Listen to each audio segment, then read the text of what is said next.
छोड़ो कल की बातें, कल की बात पुरानी, नए दौर में लिखेंगे हम मिलकर नई कहानी। सो बेसिकली जो जिस तरीके से आप इन्वेस्टमेंट करते थे 2022 में, आप उसी तरीके से इन्वेस्टमेंट नहीं करेंगे 2023 में। एब्सोल्युटली नहीं करेंगे। अपना इन्वेस्टमेंट का तरीका बिल्कुल चेंज कर देंगे। जैसे नया पुराना साल गया, पुरानी बातें गई, तो नया साल नई उमंगों के साथ, नई उम्मीदों के साथ आता है और एक नए तरीके से इन्वेस्टमेंट करनी चाहिए, नई स्ट्रैटेजी के साथ इन्वेस्टमेंट करनी चाहिए, ताकि आपका जो नया साल है वो लास्ट ईयर से बेटर हो। किसी ने सही कहा है, अगर आप 1% बेटर होते हैं हर रोज, तो आप 365% बेटर हो जाते हैं एक साल के बाद। तो आज हम बात करेंगे कौन सी ऐसी इन्वेस्टमेंट स्ट्रैटेजीज हैं जो आपको 2023 में फॉलो करनी है, जिससे कि आपकी जो इन्वेस्टमेंट की जर्नी है वो एब्सोल्युटली नेक्स्ट लेवल चली जाएगी। जो हम बोल रहे हैं 1% बेटर होने की पर डे, वो काफी बेटर हो जाएगी at the end of the year जब आप देखेंगे। तो कुछ सिंपल इजी ट्रिक्स हैं, कुछ सिंपल स्ट्रैटेजीज हैं जो अप्लाई करनी है, उसके बारे में हम आज बात करेंगे। वीडियो स्टार्ट करने से पहले मैं अपने आपको इंट्रोड्यूस करना चाहूंगी। मेरा नाम है गुरलीन कौतिकू, मैं हूँ सर्टिफाइड फाइनेंशियल प्लानर। हर वीक आपके लिए वीडियोस लेकर आती हूँ जिससे कि आपकी पर्सनल फाइनेंशियल लाइफ इजी और हैप्पी बन पाए, क्योंकि हमारी कंपनी की टैगलाइन भी यही है, creating a wealth of happiness. Moving on to the video, best investment strategies for 2023। So investments के बारे में बात करने से पहले कुछ चीजें, कुछ फैक्ट्स जानने जरूरी हैं। सो सबसे पहला क्वेश्चन क्या आता है कि मेरा पैसा कितने साल में डबल होगा। बहुत सारी बॉलीवुड मूवीज ने हमें सिखाया है 25 दिन में पैसा डबल। 25 दिन में पैसा डबल। 25 दिन में पैसा डबल। सो हम देखते हैं एक्चुअली में आपका पैसा डबल कितने टाइम में होता है। सो सिंपल लॉजिक है, यहाँ पे हमने नंबर ऑफ ईयर्स लिए हैं और रेट ऑफ इंटरेस्ट लिया है। कितने रेट ऑफ इंटरेस्ट में कितने साल में पैसा आपका डबल होता है। फॉर एग्जाम्पल, आपने 1 लाख रुपए इन्वेस्ट करा और अगर 12% का रिटर्न एक्सपेक्ट कर रहे हैं, हम किसी प्रोडक्ट की बात नहीं कर रहे हैं, हम सिर्फ कॉन्सेप्ट समझ रहे हैं रिटर्न का। 12% रिटर्न एक्सपेक्ट करते हैं अपने पोर्टफोलियो से और 5 साल के लिए आप इन्वेस्ट करते हैं, तो 1 लाख रुपए आपका 5 साल के बाद हो जाएगा 1,76,000। ऐसे ही उसको 10 साल के लिए इन्वेस्ट करते हैं तो 3,10,000, 20 साल पे 9,64,000 और 30 इयर्स पे 2 करोड़ रुपीस। यही इन्वेस्टमेंट अगर आप 15% वाले प्रोडक्ट में करते हैं, मतलब आपका प्रोडक्ट का रिटर्न बढ़ गया। 15% पे करते हैं तो 5 साल के बाद 2 लाख रुपए, 10 साल के बाद 4 लाख रुपए, 20 साल के बाद 1.63 करोड़ और 30 साल के बाद 6.6 करोड़ हो जाता है। एंड अगर हम बात करें 20% रेट ऑफ इंटरेस्ट पे, तो आपका पैसा 5 साल में 2.5 टाइम्स हो रहा है, 10 साल में 6.20 टाइम्स हो रहा है, 20 साल में 38 टाइम्स हो रहा है और 30 इयर्स में 237 टाइम्स हो रहा है। Can you beat that? 237 times in 30 years. कौन सी इन्वेस्टमेंट है जो इतना एक्चुअली रिटर्न देगी? सो ये कॉन्सेप्ट, जब हम रेट ऑफ इंटरेस्ट की बात कर रहे हैं उसके बारे में देखेंगे हम कौन सी इन्वेस्टमेंट है जो एक्चुअली में इतना रिटर्न दे सकती है, of course with some amount of risk. So अगर आपका पैसा 20% पे पड़ा और लंबे टाइम के लिए पड़ा है, तो वेल्थ क्रिएशन इसको बोलते हैं। पैसा पड़ा है और वो ग्रो करता जा रहा है, तो this is called power of compounding. तो अब इसका बेनिफिट लेने के लिए आपको 3 चीजें जरूरी है, किसी भी इन्वेस्टमेंट में आपके इंस्टिल्ड होनी चाहिए। First is right time. जब आप इन्वेस्ट कर रहे हैं, आपके पास एडिक्वेट नंबर ऑफ ईयर्स होने चाहिए आपके पैसे को ग्रो करने के लिए। दूसरा, डिसिप्लिन होना इन्वेस्टमेंट्स में बहुत जरूरी है। जब तक डिसिप्लिन नहीं होगा तो इन्वेस्टमेंट्स में रिटर्न नहीं आ पाएगा। Third, you need to invest in the right asset class. So अब हमने समझ लिया कि ये 3 फैक्टर्स हैं जिसके थ्रू हमें इन्वेस्टमेंट करनी चाहिए, जो हमें अप्लाई करने चाहिए अपने इन्वेस्टमेंट स्ट्रैटेजीज में। तो प्रोडक्ट्स में कौन सा इन्वेस्ट करें? हम मेनली 4 प्रोडक्ट्स के बारे में बात करेंगे जिसमें आप इन्वेस्ट कर सकते हैं 2023 में। Basically 4 asset classes. So first is fixed deposits. तो फिक्स्ड डिपॉजिट्स का कैलकुलेशन आपके सामने है। मैं अगर एज्यूम करती हूँ कि 6% अगर रेट ऑफ इंटरेस्ट है, यूजुअली 6% 7% इसके आसपास रहता है, बट वो फ्लोटिंग रहता है, सेम नहीं रहता है। और मैंने यहाँ पे एग्जांपल लिया नंबर ऑफ ईयर्स का। कितने नंबर ऑफ ईयर्स की आप एफडी करते हैं? यूजुअली एफडी जो होती है बैंक की 3 साल की, 5 साल की एफडी होती है, उससे लंबे टाइम की नहीं होती है। पोस्ट ऑफिस के प्रोडक्ट्स हैं, एनएससी केवीपी, वो भी 5 इयर्स और 10 इयर्स के प्रोडक्ट्स हैं। बॉन्ड्स भी यूजुअली 5 to 10 इयर्स की ड्यूरेशन में रहते हैं, जैसे कि RBI bonds. So these are the fixed products जिसमें 3 चीजें हैं, बिल्कुल रिस्क फ्री है। एफडीज की स्पेसिफिकली बात करें तो गवर्नमेंट की गारंटी है कि 5 लाख रुपीज पर अकाउंट आपको एफडी में गारंटी करते हैं, बट इज इट इनफ, वो आगे हम देखेंगे। आपके शॉर्ट टर्म गोल्स के लिए सही है। मान लीजिए कुछ इमरजेंसी फंड है, उसके लिए आप एफडीज में इन्वेस्ट कर सकते हैं। सो 6% से अगर मैं रिटर्न एक्सपेक्ट करते हैं कि 6% का रिटर्न आता है और आने वाले 10 साल में भी यही रिटर्न रहता है, 20 साल में भी यही रिटर्न रहता है और 30 साल में भी यही रिटर्न रहता है, तो क्या सिनेरियो होगा? 1 लाख रुपए अगर हम एफडी लेते हैं तो after 3 years it will become 1,19,000। 10 साल के बाद बात करें 1,79,000।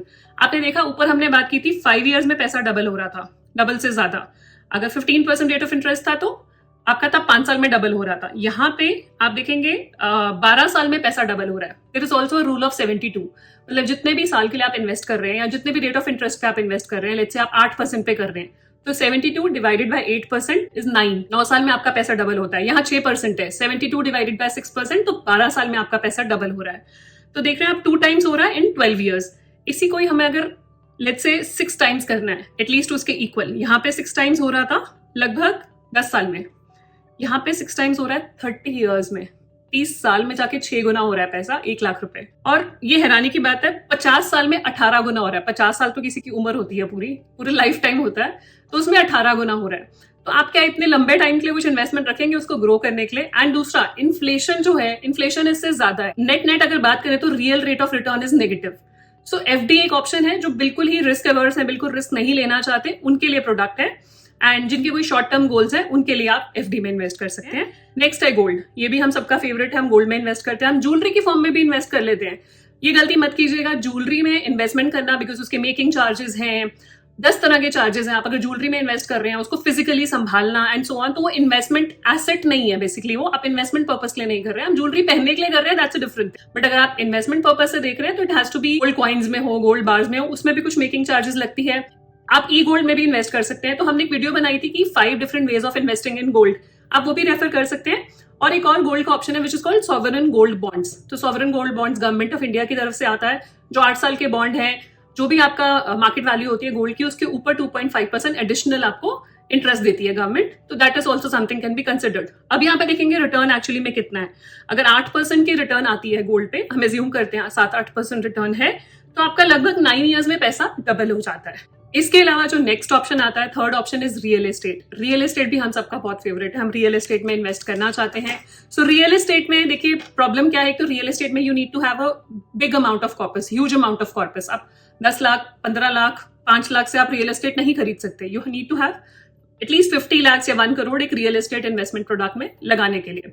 और दूसरा चैलेंज जो मुझे लगता है कि आपके प्राइस पे बिकता नहीं है। मतलब आपको जब भी बेचना है और जिस टाइम पे बेचना है, फॉर एग्जांपल बच्चे की एजुकेशन के लिए आपने रियल एस्टेट में लगाया, जब एजुकेशन आई उस टाइम आप बेचने गए, वो बिक नहीं रहा, या बिक रहा है तो जो आपने एक्सपेक्ट किया था ग्रोथ उस पर नहीं बिक रहा है, या बायर नहीं है उसके ऊपर, तो आपका चैलेंज हो जाता है। मान लीजिए आपका रियल एस्टेट की जो वैल्यू है दैट इज 1 CR, आपको चाहिए 20 लाख रुपए, तो आपको पूरा प्रॉपर्टी बेच के 20 लाख रुपए के लिए आपको पूरी प्रॉपर्टी बेचनी पड़ेगी, तो आपके पास लिक्विडिटी नहीं है। तो ये चैलेंजेस रियल एस्टेट के साथ आते हैं।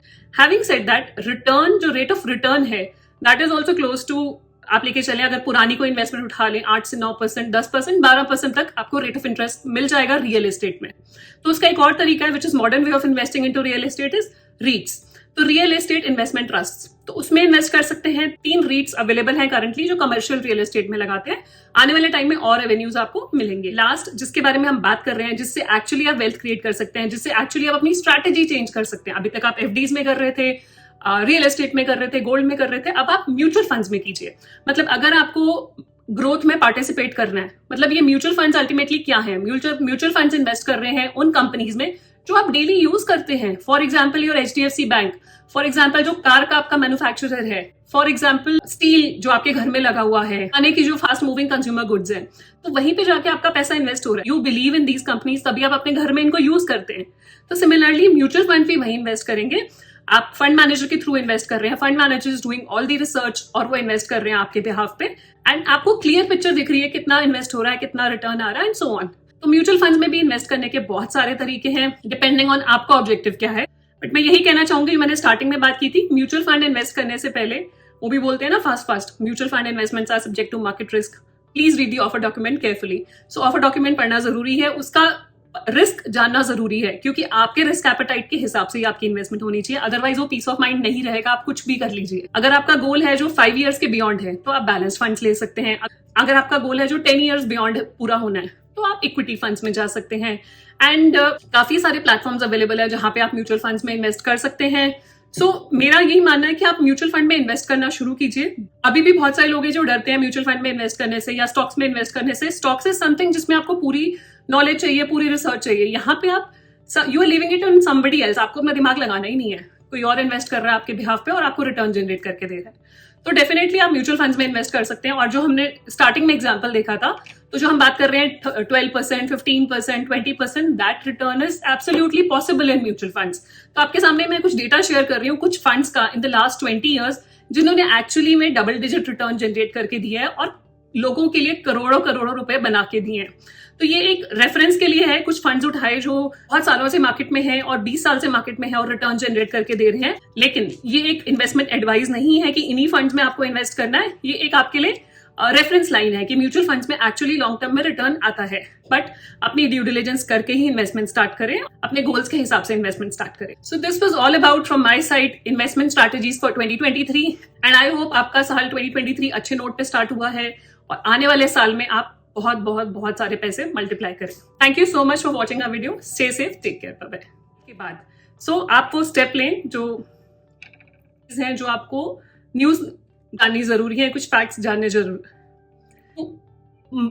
इट विल एक्ट, ये 3 चीजें आप ई गोल्ड का स्टार्टिंग में आपसे बात की थी। 5 इयर्स, अगर आपका गोल है जो 10 इयर्स के, वॉचिंग अ वीडियो, स्टे